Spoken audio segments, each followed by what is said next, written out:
Spy X Family and Kaguya-sama are two of the best anime airing this season, and if you disagree, then, you agree, right? But something I realized watching both of these anime is that they're enjoyable for the exact same reason and are essentially the exact same genre. While comparing both premises is like comparing Teletubbies to Dragon Ball Z, the way everything is laid out is essentially the same. This genre is what I call, drumroll please, comedy but not actually comedy. So obviously, both anime have quite the heavy emphasis on comedy, and their comedy style is quite the meme-worthy type. I won't comment on how good the comedy is. You might think it's stupid, or you might think it's as funny as this. But the thing I wanted to point out is the development from a comedy into something much deeper. It started off as just an insane mind game with a bunch of comedic scenarios, but somewhere along the line, it started having deeper episodes, dramatic scenes, exploring character backstories and what they have to fight, their inner struggles, their trauma. And you start to notice this small shift in tone from season 1, where the only serious arc was the final one, to season 2 with Ishigami and Ino's fantastic stories, to season 3 where I swear half the episodes have main plot relevance. Somewhere, somehow, it evolved from a pure what the fuck comedy to a more drama-like anime where you get super invested in the characters while still having the comedy charm. This kind of structure is fantastic because you get baited by the lighthearted comedy, start getting invested in the characters through their comedic interactions, then suddenly get whiplashed by a serious arc and like your Asian mom's backhand slap, hit you straight in the feels because you never saw it coming. With a well-written character development arc, your emotional investment in these characters become 100-fold, and even the comedy becomes way more enjoyable because fuck man, everything they do is just so entertaining. It's like hanging out with your crush, it's like I'm in love again! And the best part is, you start seeing callbacks to previous comedy skits, and these skits somehow get twisted into an actual serious plot point.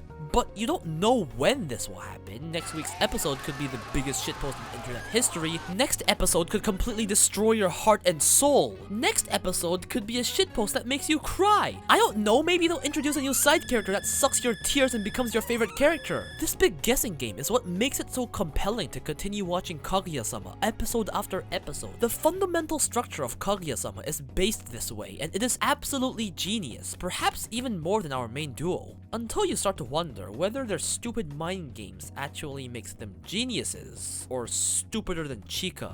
God, this is why the talented kids are always not actual. Shifting to Spy X Family, technically I can't say too much yet since there are only a few episodes out, but the direction seems to follow a similar trend. We're getting a bunch of wholesome comedy episodes, but you know the moment they delve into Anya and Lloyd's backstory is the moment my local supermarket has tissues sold out for the next week. It's the exact comfort zone of letting you feel comfy with these happy, wholesome characters before the day you forget to take your PTSD medication and start bawling so many tears we could solve world hunger. Or, I guess, world thirst. Speaking of world thirst, do you think drinking your own cup? Comedy shifting into drama is one of my absolute favorite genres, and I hope more anime start following this formula so I can donate my tears to charity. Clowns may be a form of modern art, but clowns that grow into people is what shows true humanity from the heart. The other similarity in these masterpieces is the characters, particularly their synergy with one another. Good character synergy is like pizza with toppings that go well together.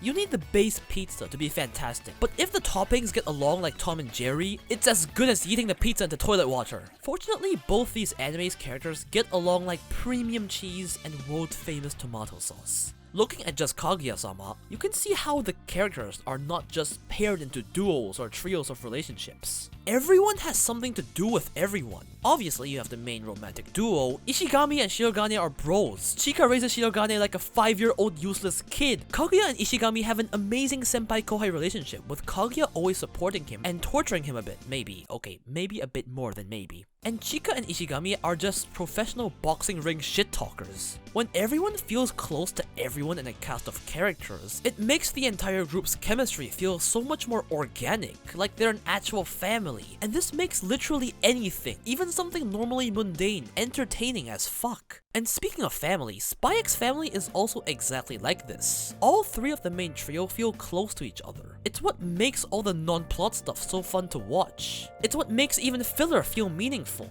You know what anime is the polar opposite of this? Boku no Hero Macadamia. Okay, look. This show gets enough hate as it is online, so I'm not here to trash it. But okay, let's trash it a bit. While having great things like impactful moments, one of the main biggest problems I have with Boku no Hero is this absolute clusterfuck of a cast. What the fuck is this? I asked for a kid, not an orphanage. Okay, sure, Deku and Bakugo have a great rivalry. Deku and Ida are nice friends. How about the like 50 other characters? I can't even fucking remember their names. Half of them get like 2 lines per season. And no conversation means the synergy between the class is as good as that between your ass and my fist. And yes, even when they show their names every fucking season, they're so forgettable I don't even want to remember them. Like, what has this bitch done? Spray acid on screen a few times? This fucker's on the top of the sex offender list. How is he not expelled yet? And this guy.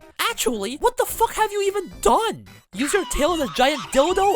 Unlike Kaguya-sama and Spy X Family, we have a giant cast of people where most of them get one scene, maybe not even, interact with Deku or Bakugo once, then just, I don't know, disappear off the face of the earth for the next 30 episodes to suck the producer's dick to get one more line.